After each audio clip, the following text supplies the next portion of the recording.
अखिलेश यादव जी आपके बीच में आ चुके हैं। खान जी, माननीय राष्ट्रीय अध्यक्ष जी, आप सभी के बीच पर विराजमान सभी समाजवादी पार्टी के नेतागण, दूसरे मंच पर विराजमान समाजवादी पार्टी के नेतागण, दोस्तों, जनपद के कोने कोने से आए हमारे बुजुर्ग नौजवान साथियों, पत्रकार बंधुओं, दोस्तों, ये जंग अखिलेश यादव समाजवादी पार्टी, आपको अखिलेश यादव समाजवादी पार्टी। सब लोग अपनी अपनी जगह ले लें, कुर्सियों पर जगह ले लें, सब लोग अपनी अपनी। विधानसभा क्षेत्र से भी प्रत्याशी रहा हूं, 2 चुनाव मैंने लड़े हैं।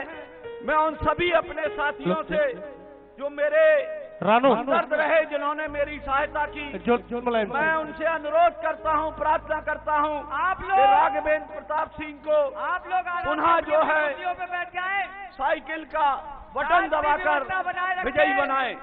साथियों, आज हमारे राष्ट्रीय अध्यक्ष जी जो पूरे उत्तर प्रदेश में इस झूठ का पुलंदा है सरकार, चाहे प्रदेश की हो चाहे देश की सरकार हो, जो लोग बाहर की तरफ है अंदर की तरफ आ जाए, कुर्सियों पर अपनी जगह ले लें। साथियों, जो जनता के हित का हो, अगर हम देखें उत्तर प्रदेश सभी लोग अंदर आ जाए। एक ही बात कहता है आदरणीय या ठोक देंगे, कोई ऐसा विकास का कार्य किया हो देख लेना। और मुख्यमंत्री जी ने जो लोग स्कूल के ऊपर हैं वो नीचे की तरफ आ जाए। योजनाएं दी है, 300 यूनिट बिजली फ्री, 10 रुपए में खाना, बहुत सी ऐसी योजनाएं हैं दोस्तों किसानों के लिए। किसानों के हित में उन्होंने जो ट्यूबवेल है प्राइवेट, उसकी सिंचाई फ्री और बहुत सी ऐसी योजनाएं उन्होंने दी हैं। दोस्तों, आप सब 20 तारीख को हम तीनों साथियों को साइकिल पर बटन दबाकर दोस्तों विजय श्री दिलाएं और माननीय अखिलेश जी के हाथों को मजबूत करें। जय हिंद, जय समाजवाद। अखिलेश यादव, अखिलेश यादव, भाइयों, समाजवादी पार्टी, समाजवादी पार्टी, भाइयों, अखिलेश यादव, बताते हुए अखिलेश यादव। एक जो हमारे स्कूल से नीचे की तरफ आकर अपनी अपनी कुर्सियां ले लें। मैं तमाम साथियों से निवेदन करूंगा नीचे की भाइयों, आपको बताते हुए बड़ा हर्ष है, स्कूल से नीचे की तरफ बीच गुलाब सिंह जी जाटव, आप लोग जो छतों पे हैं, जो स्कूल की छतों पे साथीगण हैं, वो सदस्यता हासिल की गई है। समाजवादी पार्टी की 60 लोग छतों पर हमारे साथीगण हैं, वो कृपया करके नीचे आ जाए। जो साथीगण हमारे जो स्कूल की छतों पर है वो नीचे आ जाए। जोर से नारा लगाइए, अखिलेश यादव।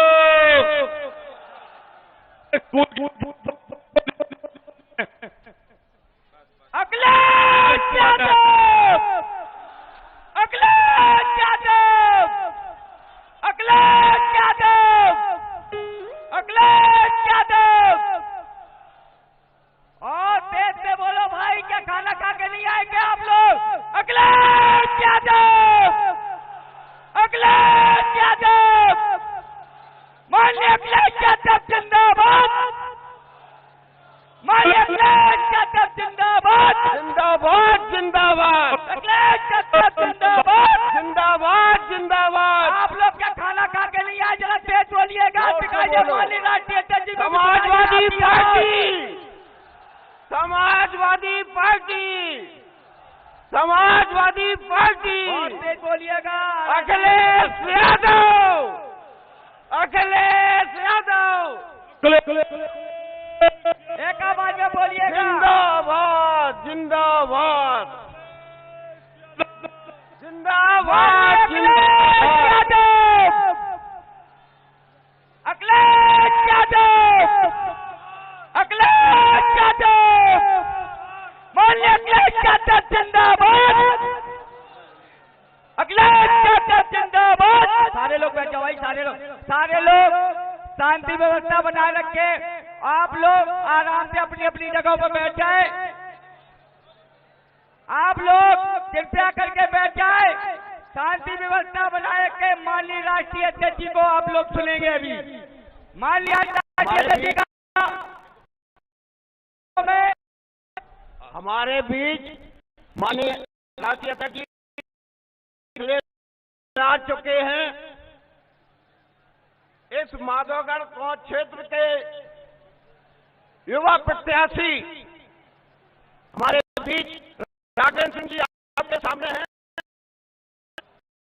से निवेदन करूंगा कि वो आए और अपना अखिलेश जी का स्वागत करें। बहुत बहुत धन्यवाद संचालक महोदय।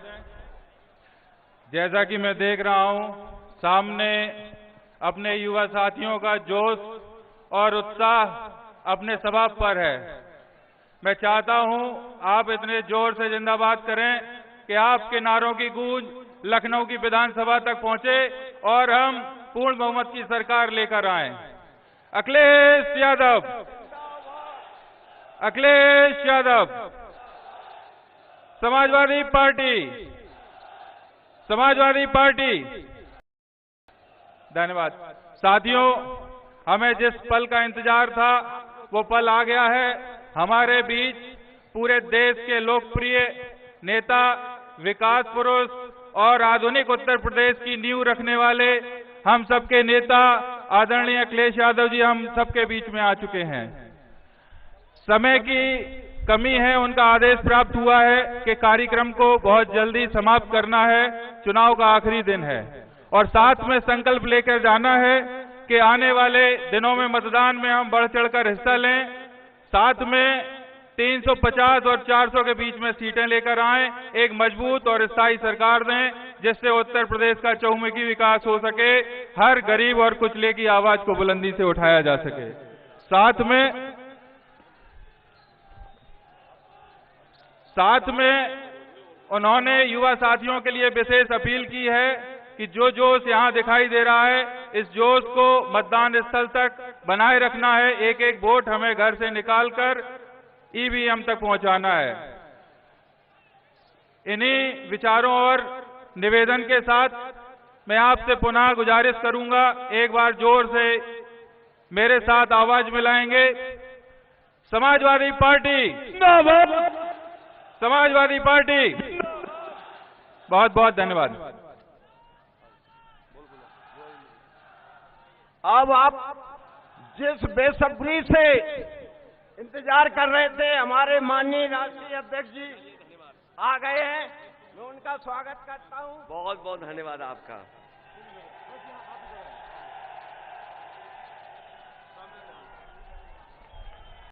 के हमारे जिलाध्यक्ष नवाब सिंह जी, मंच पर उपस्थित पूर्व मंत्री श्री रामपाल जी, समाजवादी पार्टी के नेता शिवराम कुशवाहा जी,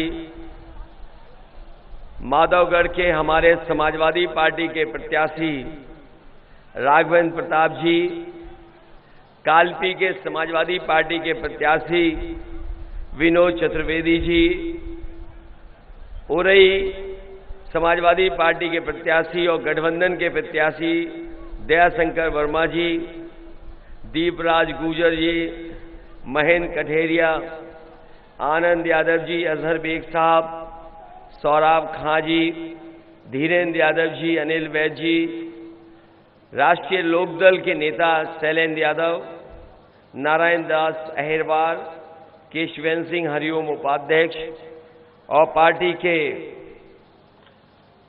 नेता अतुल प्रधान जी और बड़ी संख्या में हमें अपनी पार्टी के नेता कार्यकर्ता जो उस मंच पे दिखाई दे रहे हैं, सभी हमारी पार्टी के पदाधिकारी इस चुनावी जनसभा में उपस्थित, हमारे सभी आदरणीय बुजुर्ग, किसान भाई, बड़ी संख्या में नौजवान साथी, पत्रकार बंधुओं, मैं सबसे पहले आप सबको बहुत बहुत बधाई देना चाहता हूं और धन्यवाद देना चाहता हूं इस कार्यक्रम के लिए। मैं देख रहा हूं जहां समाजवादी पार्टी के साथ राष्ट्रीय लोकदल है, वहीं हमारे साथ ओम प्रकाश राजभर जी के भी झंडे हमें दिखाई दे रहे हैं। सुहेल देव पार्टी का भी समर्थन है और इस बार समाजवादी पार्टी ने पूरे उत्तर प्रदेश में जितने भी क्षेत्रीय दल थे उनको साथ ला करके एक ताकत बनाने का काम किया है।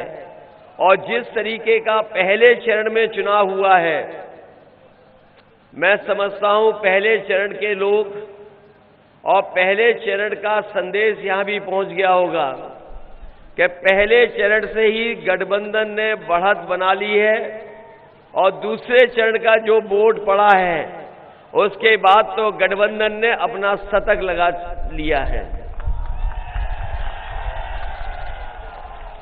ये चुनाव तीसरे चरण का है और मैं ये कह सकता हूं कि तीसरे और चौथे चरण के बाद जो मतदान होगा उसके बाद दूसरा शतक भी समाजवादी पार्टी और गठबंधन के पक्ष में लग जाएगा।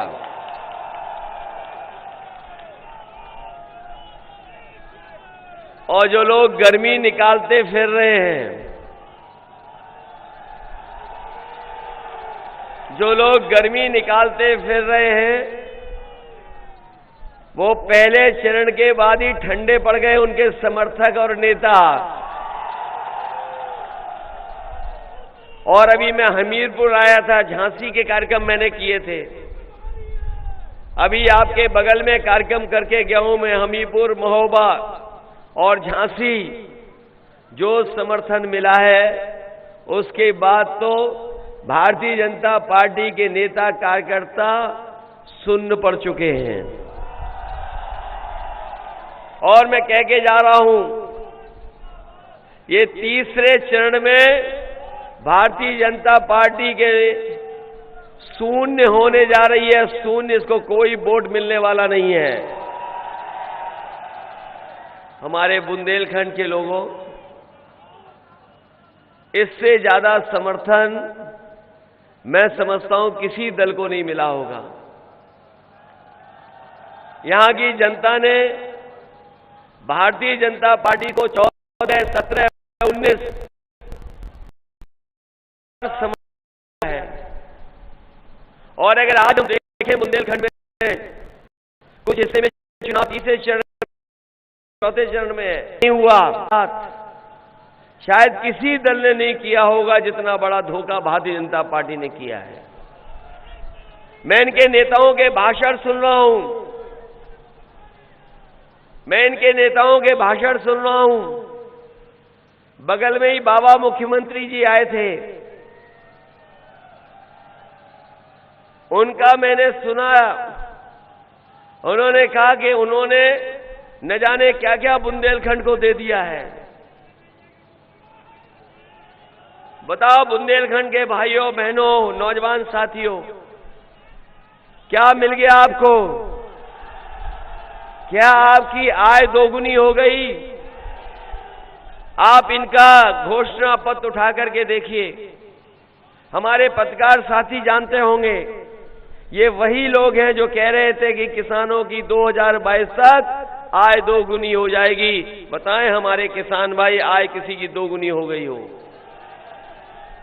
और जो सरकारी खरीद में जो कीमत मिलनी चाहिए थी आपकी फसल को, एमएसपी, ये सरकार एमएसपी भी नहीं दिलवा पाई। धान की लूट हो गई और कमाई आदि कर दी। महंगाई इतनी बड़ी है जिसकी कोई कल्पना नहीं कर सकता है। बताओ डीजल पेट्रोल महंगा हो गया कि नहीं हो गया? और जब खाद की बोरी लेने गए होंगे, डीएपी की बोरी लेने गए होंगे किसान भाई, बताओ बोरी मिल गई आपको खाद की कि नहीं मिली? और जब बोरी लाए भी होगे तो उसमें भी 5 किलो की चोरी हो गई कि नहीं हो गई? 5 किलो की चोरी केवल खाद में नहीं हुई है। याद कीजिए, आपके ऊपर 2017 में नोटबंदी कर करके बताओ आपके पैसे को बैंकों में जमा करा लिया और बाद में बैंकों से बड़े बड़े उद्योगपति पैसा लेकर के भाग गए कि नहीं भाग गए? आपका पैसा जो जमा था बैंक में उसकी चोरी हो गई कि नहीं हो गई? और अभी कुछ दिन पहले एक उद्योगपति 28 बैंकों का पैसा लेके भाग गया। ये पढ़ा कि नहीं पढ़ा अखबारों में आपने? जानकारी मिल गई कि नहीं मिल गई कि 28 बैंकों का पैसा 22,000 करोड़ से ज्यादा एक उद्योगपति पैसा लेकर के भाग गया। और ये पहला उद्योगपति नहीं है जो पैसा लेकर के भागा हो। आप बताओ, भारतीय जनता पार्टी की जब से सरकार बनी है बड़े बड़े उद्योगपति बैंकों का पैसा लेकर के भाग गए कि नहीं भाग गए? और जो भागे उद्योगपति वो कहां के हैं? कहां के उद्योगपति हैं जो पैसा लेकर के भागे हैं? बताओ, इनको उत्तर प्रदेश से बचाओगे? उत्तर प्रदेश को बचाओगे कि नहीं बचाओगे? न केवल उत्तर प्रदेश को बचाओ बल्कि अपने खेतों को भी बचाओ अन्ना जानवरों से। तार लग गए कि नहीं लग गए? तार लगाए किसानों ने रात भर जग करके।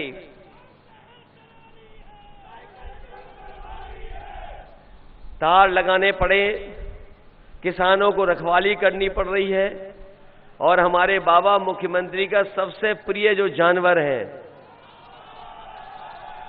बताओ, टक्कर मार करके लोगों की जान ले रहा है कि नहीं ले रहा है? कल मैं फिरोजाबाद में था, एक पिता और पुत्र खेत की रखवाली के बाद अपने घर आ रहे थे लौट करके। सांड ने उन्हें सींग मार करके वहीं पर मार दिया। मैनपुरी गया तो वहां पे मार दिया। और जालौन, झांसी, कहीं पता कर लो और बड़े पैमाने पे उत्तर प्रदेश का हिसाब किताब लगा लो, न जाने कितने लोगों की जान जा चुकी है केवल सांड की वजह से और अन्ना जानवरों की वजह से एक्सीडेंट होकर के न जाने कितनों की जान चली गई। न केवल ये सरकार गौशाला के नाम पर पैसा लूट रही है। गौशाला में भूखी हमारी गाय मां, बताओ भूखी है कि नहीं है? और हजारों करोड़ रुपया आया है, लेकिन वो रुपया पता नहीं कहां चला गया, न जाने कहां ले गए रुपया। ये पहले भारतीय जनता पार्टी के लोग चुनाव शुरू होते ही डोर टू डोर, अरे अभी मत नारे लगाओ, ये अभी मत लगाओ, ये वाले मत लगाओ, ये सब जानते हैं, कोई बड़ी बात नहीं है। याद कीजिए, याद कीजिए, इसलिए मैं आपसे कहना चाहता हूं कि जब चुनाव शुरू हुआ है उस समय भारतीय जनता पार्टी के लोग घर घर जाकर के प्रचार कर रहे थे, कह रहे थे हमें डोर टू डोर कैंपेन करेंगे। घर जाकर के प्रचार कर रहे थे, घरों में जा रहे थे और इनके कई नेता थूक लगा करके पर्चा बांट रहे थे। इधर आपने देखा होगा ये घर नहीं जा पा रहे किसी के, अब ये डोर टू डोर कैंपेन बंद हो गया है। वो इसलिए बंद हो गया जब से गांव वालों ने, कई परिवार के लोगों ने, जब भारतीय जनता पार्टी के लोग पहुंचे तो लाल सिलेंडर उन्हें दिखा दिया, पहले ये भरवा जाओ तब हमसे वोट ले जाना। बताओ, जब सिलेंडर दिया था आप लोगों को तब गैस की कीमत क्या थी और आज क्या है? जब डीजल बिक रहा था पहले, आज क्या है? पेट्रोल क्या था, क्या है? ये हमारे गरीबों की जेब से पैसा निकाल करके बड़े बड़े उद्योगपतियों की तिजोरी भरने का काम अगर कोई कर रहा है तो भारतीय जनता पार्टी के लोग कर रहे हैं। इनके भाषण सुने आपने? अगर कोई महंगाई पे बोल रहा हो तो बता दो। अगर एक नेता इनका महंगाई पे बोल रहा हो, गैस के सिलेंडर पे बोल रहा हो, अन्ना जानवरों पे बोल रहा हो, और जो पढ़ाई की दुर्दशा हुई है कोरोना के समय पर, हमारे बच्चों की, आने वाली पीढ़ी की, भविष्य की पूरी शिक्षा बर्बाद कर दी इन्होंने। बताओ बर्बाद हो गई कि नहीं हो गई शिक्षा? और जिस समय बीमारी आई थी, हम और आप लोग बीमारी के हर पालन कर रहे थे। न ये सरकार दवाई दे पाई, न अस्पतालों में बिस्तर दे पाई, और न सांसों के लिए सबसे जरूरी चीज थी ऑक्सीजन। बताओ ऑक्सीजन के सिलेंडर भी इन्हें दिले पाए गए। न जाने कितने लोगों की जान चली गई। अगर समय पर इलाज मिल जाता, समय पर दवाई मिल जाती, तो न जाने कितने लोगों की जान बच जाती। लेकिन इस सरकार ने किसी भी गरीब की मदद नहीं की। और आपने देखा होगा सड़कों पर किस तरीके से लोग गुजरात से, महाराष्ट्र से, जो उत्तर प्रदेश के दूसरे हिस्से में रहते हैं, हमारे मजदूर भाई पैदल पैदल चल करके आए थे। कई लोग न जाने कितने दिन चले, चल चल करके अपने घर पहुंचे थे। यही झांसी का बॉर्डर बंद कर दिया था, लेकिन मजदूरों ने उस बॉर्डर को तोड़ करके निकलने का काम किया, लेकिन सरकार ने कोई इंतजाम नहीं किया। वो पैदल पैदल घर पहुंचे थे, नंगे पैर पहुंचे, अपना आगे पहुंचे। और याद करिए वो घटना जिस समय एक गर्भवती मां महाराष्ट्र से चल करके आई थी पैदल, और ललितपुर के बेटी हुई। इस सरकार ने कोई मदद नहीं की। 3 घंटे वो इंतजार की, और उसके बाद मजबूरी में फिर वो पैदल पैदल अपने घर पहुंच गई। अगर उस समय किसी ने मदद की थी उस परिवार की, तो समाजवादी पार्टी, और मैंने खुद उस परिवार को 1 लाख रुपए देकर के मदद करने का काम किया। और जितने भी मजदूरों की जान गई उस समय, समाजवादी पार्टी ने और मैंने खुद उन परिवारों को 1-1 लाख रुपए की मदद कर करके 90 परिवारों को पार्टी से मदद की थी 1-1 लाख रुपया। ये जो आ रहे हैं परिवारवादी कहने वाले लोग, ये जो परिवारवादी कह रहे हैं कि घोर परिवारवादी हैं, याद रखना आप लोग, जिसका परिवार होता है वो ही परिवार वालों का दुख और दर्द समझ सकता है। ये भारतीय जनता पार्टी के नेता जो राज कर रहे हैं, इनके कोई परिवार नहीं है। अब नारा लगाओ जो नारा लगा रहे थे तुम। ये नारा समय से पहले लगा दिया तुमने। बताओ, एक परिवार वाला ही महसूस कर सकता है अपना दायित्व, अपनी जिम्मेदारी, और एक परिवार वाला ही समझता है कि महंगाई क्या है। बताओ, यहां परिवार वाले लोग बैठे हैं, महंगाई को महसूस कर रहे हो कि नहीं महसूस करते हो?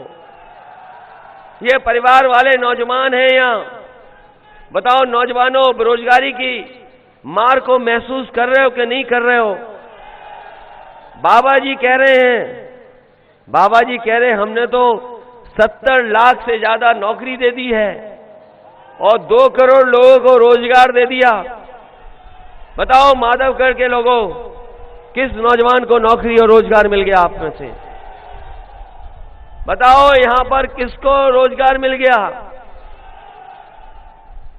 कहां नौकरी दे दी? और अभी झांसी में आए थे, ये हमारे साथियों अखबार में पढ़ा होगा, कह रहे हैं हमने 1 करोड़ स्मार्टफोन बांट दिए हैं।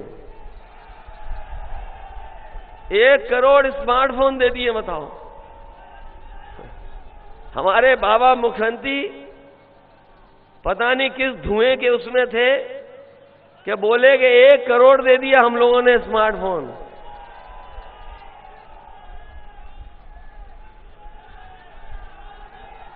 एक करोड़ स्मार्टफोन कहां मिल गया? बताओ माधवगढ़ के नौजवानों, किसको मिल गया आपको? न लैपटॉप दिया, न टैबलेट दी, और न स्मार्टफोन दिया। और वो देते भी क्यों आपको? बाबा जी खुद कंप्यूटर नहीं चला पाते हैं। ये जो डिजिटल इंडिया का सपना दिखा रहे थे, ये भारत डिजिटल नहीं बन पाया, हमारा देश डिजिटल नहीं बन पाया। ये नौजवान जानते होंगे, हमारा देश नहीं डिजिटल बन पाया, लेकिन व्यापार करने वाले अमेरिका की बड़ी बड़ी कंपनियां समझ गई कि कारोबार कैसे किया जाता है। हमारा देश नहीं बढ़ा, बीजेपी के लोगों ने हमारे अपने देश को नहीं बढ़ाया, बड़ा बड़ा कारोबार और लोगों को दे दिया, और वो कारोबार इस हद तक कर रहे हैं कि आज अगर जानकारी करोगे मोबाइल के माध्यम से, जो सामान लेना चाहो वो मिल जाएगा, और साथ में कंडे भी बेच रहे हैं। सोचो आप, अमेरिका की कंपनी कंडे बेच रही है और हमारे नौजवान सड़कों पर बिना डिग्री अच्छी लेकर के ऐसे ही भटक रहे हैं। सोचिए आप, ये बीजेपी के लोग ले कहां जा रहे हैं? इनसे अच्छा झूठ कोई नहीं बोल सकता, इनसे बढ़िया झूठ कोई नहीं बोल सकता जो भारतीय जनता पार्टी के लोग झूठ बोलते हैं। इनके छोटे नेता छोटा झूठ बोल रहे हैं, बड़े नेता बड़ा झूठ बोल रहे हैं, और जो सबसे बड़े नेता हैं वो सबसे बड़ा झूठ बोल रहे हैं। ये मानते हो कि नहीं मानते हो? फेंकू नहीं, झूठे हैं।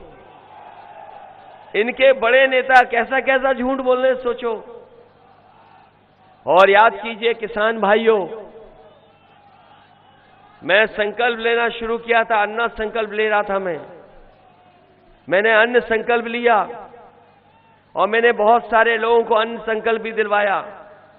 मैंने कहा कि किसानों के सम्मान में, किसानों की मदद के लिए हम ये लगातार अन्न संकल्प ले रहे हैं, और इसलिए अन्न संकल्प ले रहे हैं कि उत्तर प्रदेश से हम चाहते हमारे किसान और गरीब भारतीय जनता पार्टी को हराएं और हटाएं भी, जिससे हमारा उत्तर प्रदेश खुशहाली के रास्ते पे जाए। लेकिन बुंदेलखंड, यहां पर जो समस्याएं हैं पलायन की है, यहां तमाम लोगों को नौकरी रोजगार नहीं है, बाहर जाना पड़ रहा है। यहां पर पानी का इंतजाम सही हो, पानी के साथ साथ अन्ना जानवरों की समस्या का समाधान हो। इसलिए समाजवादी पार्टी ने, हम सब लोग तय कर करके आए हैं कि आने वाले समय में जब समाजवादी सरकार बनेगी तो घरेलू बिजली का बिल 300 यूनिट माफ होगा, कोई बिल नहीं देना पड़ेगा। आप बताइए, जब बिजली का बिल आता है तो करंट लगता है कि नहीं लगता है? और बाबा जी ने कितनी महंगी कर दी बिजली। और किसान भाइयों, सिंचाई के लिए जो बिजली इस्तेमाल करोगे, सिंचाई के लिए एक भी पैसा नहीं लगेगा, सिंचाई भी माफ होगी आपकी।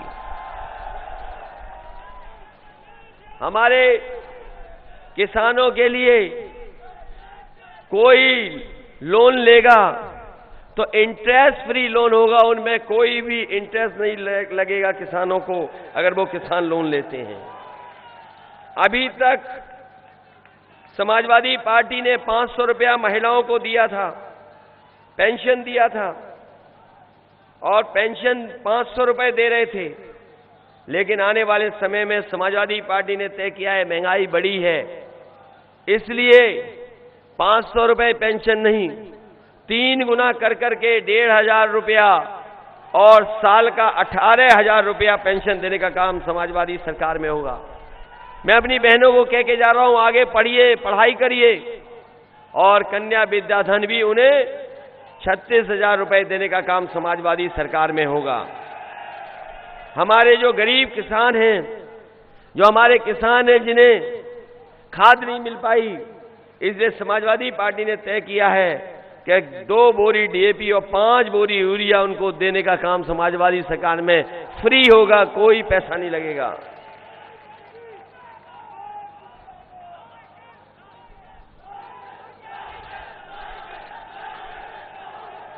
और न केवल ये चीजें, इसके साथ साथ नौजवानों के लिए तय किया है कि जो लोग गर्मी निकालने की बात कर रहे थे, मैं उन्हें कहना चाहता हूं कि पिछले 3 साल से कोई भी फौज में भर्ती नहीं हुई है। इसलिए समाजवादी सरकार बनेगी तो फौज की नौकरी और पुलिस की नौकरी का भी इंतजाम समाजवादी पार्टी की सरकार में होगा। साथ ही साथ 11 लाख पद खाली हैं सरकार के। 11 लाख पदों को भी भरने का काम समाजवादी सरकार में होगा, जिससे नौजवानों का भविष्य बन जाए। मुझे याद है कि जिस समय नेताजी की सरकार थी तो आपके जिले को मेडिकल कॉलेज मिला था। समाजवादी सरकार जब दोबारा बनी तो उस मेडिकल कॉलेज को और अच्छा किया गया। कम से कम बच्चे पढ़ लिख करके डॉक्टर बन जाएं और आसपास के गरीबों को कहीं और न जाना पड़े, इलाज यहीं मिल जाए। लेकिन भारतीय जनता पार्टी की 5 साल की सरकार ने आपके मेडिकल कॉलेज को भी बर्बाद कर दिया। इलाज नहीं, डॉक्टर नहीं, नर्सें नहीं, वार्ड बॉय नहीं, पता नहीं क्या करते रहे 5 साल। और जो गरीबों की एम्बुलेंस थी, गांव में भी अगर फोन मिलाते थे तो एम्बुलेंस वही पहुंचती थी जो समाजवादी सरकार की थी, लेकिन एम्बुलेंस को भी बर्बाद कर दिया। बताओ, एम्बुलेंस के ड्राइवरों का भी कोई इंतजाम नहीं किया। मैं आपसे कह के जा रहा हूं, समाजवादी सरकार बनेगी तो कम समय में एम्बुलेंस आपके गांव में घर पर मदद करने के लिए पहुंच जाए। हमें एम्बुलेंस की संख्या बढ़ानी पड़ी तो संख्या बढ़ाने का काम करेंगे, जिससे गरीब को इंतजार न करना पड़े। ये 100 नंबर वाली गाड़ी जो पुलिस को दी थी, कि आप फोन मिलाते थे पुलिस आपकी मदद के लिए पहुंच जाती थी। जो 100 नंबर व्यवस्था थी, मैं खुद देख करके आया था दुनिया के दूसरे हिस्से में। अमेरिका में जब मैंने देखा या दुनिया के दूसरे हिस्सों में मैंने देखा कि पुलिस क्यों जल्दी पहुंच जाती है, उसके लिए मैंने 100 नंबर बनवाया और उस समय के जो वरिष्ठ अधिकारी थे उनको शामिल किया और एक प्रोफेसर वेंकट थे, उनको मैंने अपने साथ लिया और ये 100 नंबर बनाने का काम किया कि जिससे हमारे गरीब को थाने ना आना पड़े, किसान को थाने ना आना पड़े। अगर फोन मिलाओ तो उनके पास पुलिस पहुंच जाए और पुलिस मदद करे उनकी। लेकिन जब से बाबा जी ने 100 का 112 किया है, हमारी पुलिस का भी कबाड़ा कर दिया। बताओ, कबाड़ा हो गया कि नहीं हो गया? और जब 100 नंबर थी तो ठीक थी, जब से 112 हो गई, पता नहीं क्या पुलिस को भी हो गया। इस डबल इंजन सरकार में कोई चीज डबल हुई है तो वो भ्रष्टाचार और महंगाई डबल हुई है। बताओ, भ्रष्टाचार और महंगाई डबल हो गई कि नहीं हो गई? और ये लोग जो कानून व्यवस्था के बारे में कहते हैं, कानून व्यवस्था समाजवादी आएगी तो कानून व्यवस्था खराब हो जाएगी। बताओ, बाबा मुख्यमंत्री पे मुकदमे हैं कि नहीं थे? हम पे एक मुकदमा हो तो बता दो आप। और अपने जीवन में जो हमारा पहला मुकदमा लगाया वो भी बाबा मुख्यमंत्री ने लगाया। वो भी कौन सा मुकदमा लगा? जब हम किसानों के आंदोलन में शामिल होने जा रहे थे तो कोरोना वाली धारा लगा दी हम पे भी। बताओ कैसे बाबा मुख्यमंत्री है और उनके ऊपर कौन कौन से मुकदमे, कभी सोचा आपने? और इनकी सरकार तो ऐसी है, इनकी सरकार तो ऐसी है कि जहां पर एक पुलिस कप्तान आईपीएस फरार है। बताओ, फरार है कि नहीं आईपीएस? ये महोबा में था आईपीएस और आईपीएस फरार है, अभी तक नहीं पकड़ा गया। और क्यों नहीं पकड़ा गया? क्योंकि उसके गुजरात से संबंध है, इसलिए वो आईपीएस आज तक नहीं पकड़ा गया। आप जानकारी कर लेना, पता कर लेना कि वो आईपीएस इसलिए फरार है क्योंकि गुजरात से उसके संबंध हैं। और बताइए, कभी भी कोई माफिया क्रिकेट खेल सकता है? जो 25,000 इनामी हो वो बताओ क्रिकेट खेल रहा, 25,000 इनामी क्रिकेट खेल रहा। इसलिए मैं आपको भरोसा दिला के जा रहा हूं। आप सूची उठा करके देख लो, सबसे ज्यादा आपराधिक मुकदमे वाले प्रत्याशी अगर किसी पार्टी में हैं तो वो भारतीय जनता पार्टी में है। मैं तो अपने पत्रकार साथियों से कहूंगा, आप जानकारी कर लो, सबसे ज्यादा आपराधिक मुकदमे वाले अगर कहीं है तो वो भारतीय जनता पार्टी में है। और ऐसी सरकार है जिन्होंने किसानों की जान ले ली, 750 किसानों की जान ली सरकार ने। जिस समय 3 काले कानून लागू किए थे, मैं अपने किसान भाइयों से कहूंगा कि अन्न संकल्प के साथ साथ अपनी मिट्टी की भी, खेत की मिट्टी की भी कसम खाइए, क्योंकि भाजपाई अगर आ गए तो ये जमीन भी बेच देंगे और आपके खेत भी बेच देंगे। ऐसे कानून लेकर के आ जाएंगे। जो कानून आए थे 3 काले कानून लाए गए थे, उनके खिलाफ जब किसान खड़ा हो गया और लगातार संघर्ष किया, ये भारतीय जनता पार्टी के वो लोग हैं जिन्होंने कीलें लगवाई, ये वो लोग हैं जिन्होंने बोल्डर लगवाए, उन्होंने पुलिस लगा दी। अगर वो ट्रैक्टर से निकलता था तो ट्रैक्टर पे एफआईआर हो जाती थी, अगर वो ट्रैक्टर में डीजल भराने जाता था तो डीजल नहीं भरते थे। और 750 किसान शहीद हुए, और 750 किसान शहीद हुए तब जाकर के काले कानून वापस हुए हैं। और ये काले कानून किसान के सम्मान में नहीं हुए हैं, ये जानते थे कि उत्तर प्रदेश और पंजाब में इनका सफाया हो जाएगा, इसलिए इन्होंने तीनों काले कानून वापस लिए हैं। मैं तो कहना चाहता हूं कि ये भारतीय जनता पार्टी के लोग और भारतीय जनता पार्टी के प्रत्याशी अगर कान पकड़ करके भी 700 बार उठक बैठक लगाएंगे, तब भी ये किसान इन भारतीय जनता पार्टी को माफ करने वाले नहीं हैं।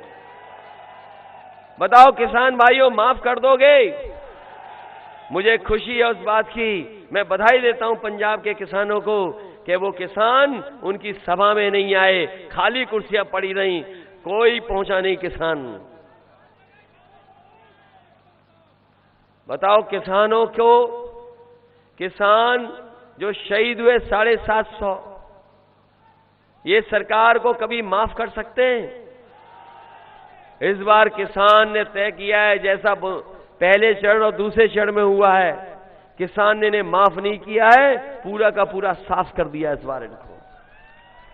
यहां भी सुनने में आया एक बेटी के लापता हुई 2 दिन पहले, एक बच्ची 2 दिन पहले लापता हुई।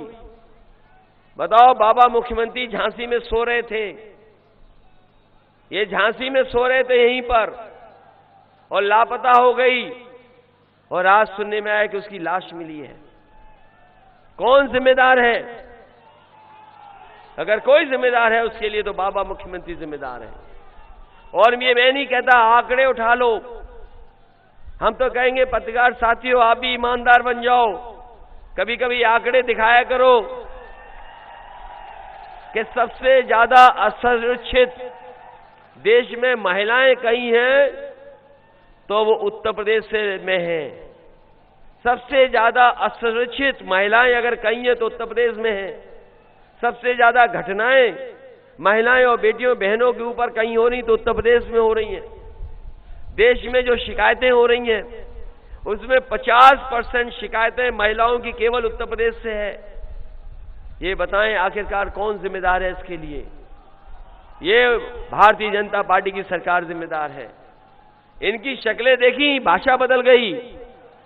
बताओ कौन खिसिया जाता है? आप तो इन बातों को जानते हो कि कौन खिसियाता है? जो हारने लगता है। इनकी भाषा देखी, कहां की भाषा इस्तेमाल कर रहे हैं? अरे बहन, ये क्यों? मैं जानता हूं 5 साल आप लड़ती नहीं, बाबा मुख्यमंत्री से आपकी मदद नहीं की। बीएड टेट वालों की मदद समाजवादी पार्टी करेगी सरकार बनने पर, और आपने हमारा घोषणा पत्र भी पढ़ लिया होगा कि बीएड और टेट वालों की नौकरी का इंतजाम भी समाजवादी सरकार में होगा। शिक्षा मित्रों की भी मदद कर रहे हैं, बीपीएड बीएड वालों की मदद कर रहे हैं। और जितनी भी नौकरियां रुकी पड़ी थीं, जिनकी परीक्षा रद्द हुई, क्वेश्चन पेपर आउट हुए, उन सभी को परीक्षाओं को समय पर करा करके अपने नौजवानों को नौकरी और रोजगार देने का काम भी समाज सरकार में हुआ। इसलिए किसान भाइयों, मिट्टी की कसम खाइए कि भारतीय जनता पार्टी का उत्तर प्रदेश से सफाया करेंगे। बताओ, सफाया करोगे कि नहीं करोगे? अगर हमें बुंदेलखंड के लिए अलग से, क्योंकि ये क्षेत्र ऐसा है बुंदेलखंड का जो दलहन तिलहन के लिए यहां की मिट्टी भी ऐसी है कि हमारे उत्तर प्रदेश ही नहीं बल्कि देश के लोगों को कड़वा तेल से लेकर के और सुविधाएं दी जाएं किसानों को, तो ये पूरा का पूरा तेल की समस्या और दालों की समस्या का समाधान कर सकता है। मैंने झांसी में भी कहा, हमीरपुर में भी कहा, महोबा में भी कहा। इधर आपने देखा होगा कि भारतीय जनता पार्टी विदेशी लोगों की मदद कर रही है, उद्योगपतियों की मदद कर रही है, जिससे कि आपको मिलावट का तेल खाना पड़ रहा है, रिफाइंड वाला जो दूसरे देश से आ रहा है, पानी के जहाज से आता है, मिलावट कर करके आपको अच्छा प्रचार दिखा करके लोगों को बांटने का काम हो रहा है। मैं ये कहना चाहता हूं कि बुंदेलखंड में बहुत बड़ी संभावनाएं हैं। मैंने हमीरपुर में भी कहा, झांसी में भी कहा, ललितपुर में भी कहा, महोबा में भी कहा, और मैं आपसे कह के जा रहा हूं कि अगर हमें सरसों की कीमत, अगर किसानों को एमएसपी देनी पड़ी, सरसों की कीमत अच्छी देनी पड़ी तो देंगे, फसलों की एमएसपी देनी पड़ी तो देंगे, और साथ ही साथ सरसों के तेल के कारखाने को लगाने के लिए सरकार से 100, 200, 300 करोड़ भी देना पड़ेगा, तो देकर के हम अपने बुंदेलखंड के लोगों को उनकी फसल की कीमत और सरसों के तेल का कारखाना लगाने का काम करेंगे। ये क्षेत्र वो है जो तिल और तिल का तेल और सरसों के तेल के लिए बहुत ही संभावनाएं हैं। अगर यहां पर हम लोग लगा के दिखा गए तो न केवल उत्तर प्रदेश का बाजार बल्कि देश के बाजार में भी यहां का सरसों का तेल पहुंच करके हमारे किसानों की मदद होने का काम होगा। हमें अगर और भी सुविधाएं देनी पड़ी, चाहे हमें डेयरी की सुविधा देनी पड़ी, कुछ बुंदेलखंड के हिस्से में ऐसे हैं जो डैम है, तालाब है, जहां पर मछली पालन हो सकता है, अगर उसको बढ़ावा देने का काम करना पड़ा तो उसका भी देने का काम करेंगे। उत्तर प्रदेश लगभग 2.5-3 करोड़ अंडे खाता है प्रतिदिन। उत्तर प्रदेश में 2.5 करोड़ 3 करोड़ तक अंडे खाए जाते हैं प्रतिदिन। अगर मुर्गी पालन का और बकरी पालन का भी काम बढ़ाना पड़ा तो इंटरेस्ट फ्री पैसा दे करके हम उसको मदद करने का काम करेंगे। इसलिए आप सबसे निवेदन करता हुआ, अपील करता हुआ कि समाजवादी पार्टी और गठबंधन के प्रत्याशियों की मदद करना। आपके मंच पर जो समाजवादी पार्टी के प्रत्याशी हैं, विनोद चतुर्वेदी जी हैं, इनकी भी मदद करना। आज आखिरी दिन है चुनाव का, आखिरी दिन है चुनाव का, इसलिए हम आपसे निवेदन करने आए कि विनोद चतुर्वेदी जी को जिताइए। दयाशंकर वर्मा जी पहले भी विधायक रह चुके, इनकी जिताइए। और आपके नौजवान साथी राघवेंद्र प्रताप जी हैं, इनकी भी मदद करिए। और अगर हमें विकास के लिए, आपके क्षेत्र के लिए विशेष योजनाएं चलानी पड़ी तो हम लोग चलाने का काम करेंगे। स्वास्थ्य के क्षेत्र में चाहे एम्बुलेंस बढ़ानी पड़े, गरीब का इलाज करना पड़े, सरकार में इलाज कराने का काम होगा। वहीं शिक्षा के क्षेत्र में सुधारने के लिए, जैसे पहले समाजवादियों ने लैपटॉप बांटे थे, फिर पढ़ने वाले बच्चों को हम लोग लैपटॉप दे करके उनको आगे पढ़ाई पर ले करके जाएंगे। पुलिस की व्यवस्था के लिए चाहे हमें 100 नंबर वाली गाड़ी दुगनी करनी पड़ी, कानून व्यवस्था को ठीक करने के लिए अगर हमें 100 नंबर वाली गाड़ी जो भाजपा ने और बाबा जी ने कबाड़ा कर दी हैं, अगर हमें दुगनी भी करनी पड़ेंगी तो कानून व्यवस्था के लिए और गरीब को न्याय मिल जाए उसके लिए हम दुगनी गाड़ी करने का काम भी करेंगे। यहां पर खेल की प्रतिभा को बढ़ाने के लिए, क्योंकि बुंदेलखंड यही झांसी, न केवल झांसी रानी लक्ष्मीबाई जी की वजह से जाना जाता है, बल्कि इसलिए भी जाना जाता है कि यहाँ पर ध्यानचंद ने रह करके हॉकी का पूरा जो नाम दुनिया में किया है उसको कोई भूल नहीं सकता। इसलिए खेल के लिए भी अगर हमें बढ़ावा देना पड़ेगा तो खेल को लेकर के सुविधाएं देने का भी काम करना पड़ेगा, तो खेलों की सुविधा देने का काम भी समाजवादी सरकार में होगा। और आपने देखा होगा जब समाजवादी सरकार थी तो दुनिया के सबसे खराब सड़क जो कालपी से हमीरपुर थी, अगर किसी ने बनाई थी तो समाजवादी लोगों ने बना करके तैयार की थी। उरई जालौन वाली और जितनी सड़कें बन रही थी समाजवादियों की समय दी गई थी, आज भी ये लोग पूरी नहीं कर पाए। इससे सड़कों का भी निर्माण होगा।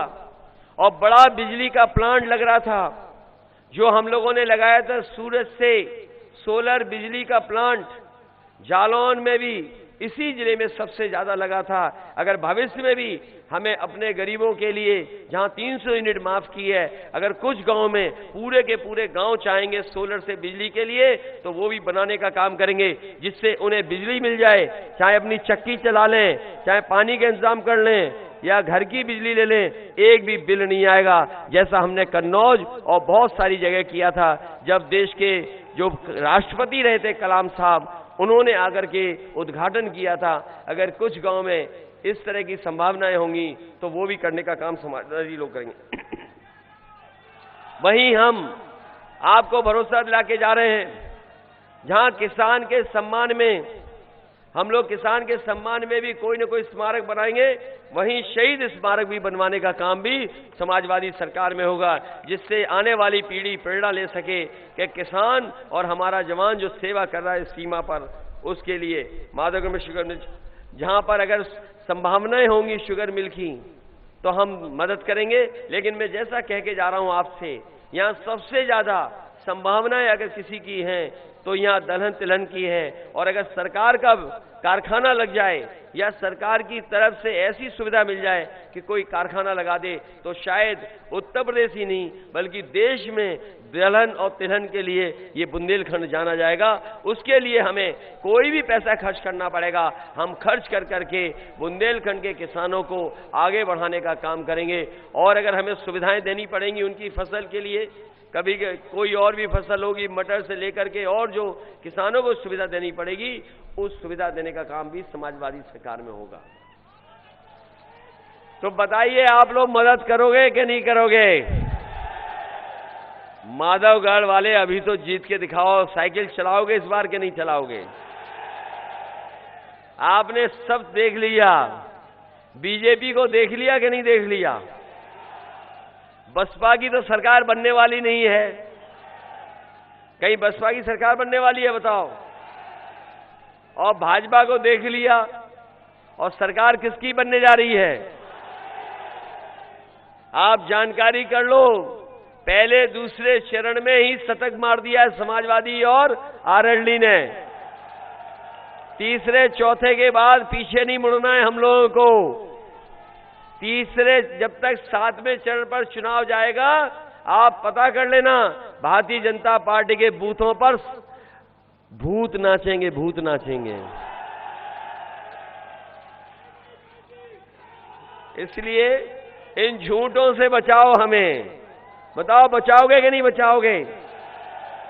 और याद रखना, जिनके पास परिवार नहीं है वो परिवार वालों का दुख नहीं समझ सकते। बहुत बहुत धन्यवाद आप सबका, बहुत बहुत बधाई सब आपको। मैं बहुत सारे जो लोग आज समाजवादी पार्टी में शामिल हो रहे हैं, रामदास जाटव, गोविंद राम जाटव और दोहरे समाज के बड़ी संख्या में लोग शामिल हो रहे हैं, उनका मैं धन्यवाद देता हूं। ब्रजभूषण कुशवाहा जी की जो भारतीय जनता पार्टी के बड़ी संख्या में समाजवादी पार्टी में शामिल हो रहे हैं, मैं उनका भी धन्यवाद देता हूं। ये तीसरे चरण का चुनाव बहुत महत्वपूर्ण चुनाव है। इस तीसरे चरण में हम भी लड़ रहे हैं। ये पता है कि नहीं पता है आपको? और तीसरे चरण में हम इसलिए लड़ रहे हैं कि हम बाबा मुख्यमंत्री से पहले लड़कर के आगे पहुंच जाएं। और उन्हें तो पहले ही घर भेज दिया है, जो पैदल पैदल चलाया उन्हें, याद है कि नहीं याद है? इसलिए बहुत बहुत धन्यवाद आप सबका।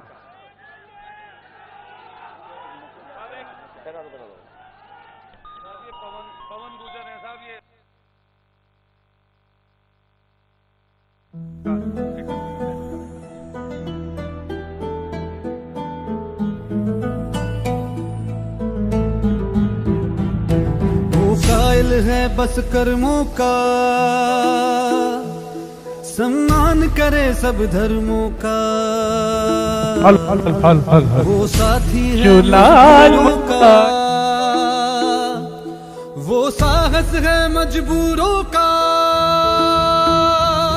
हमदर्द जवानों का है वो, और दोस्त किसानों का है वो। इंसाफ है उसकी आंखों में, वो एक है सचमुच लाखों में। वो धूप में साया बनता है, अब उसके पीछे जनता है। 10 मार्च को चमकेगा तारा अपने उत्तर प्रदेश का।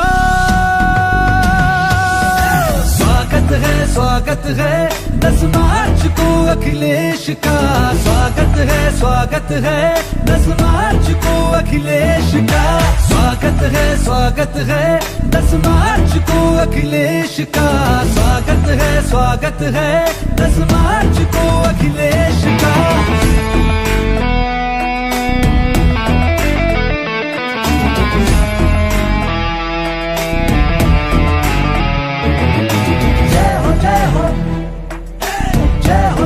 अखिलेश की जय हो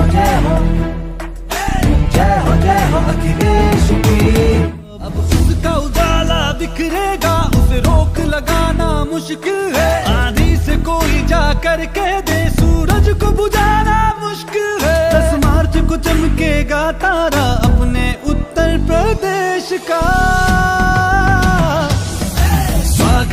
स्वागत है 10 मार्च को अखिलेश का।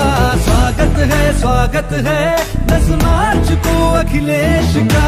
स्वागत है 10 मार्च को अखिलेश का। स्वागत है 10 मार्च को अखिलेश का। स्वागत है 10 मार्च को अखिलेश का। स्वागत है 10 मार्च को अखिलेश का। स्वागत है 10 मार्च को अखिलेश का। स्वागत है 10 मार्च को अखिलेश का।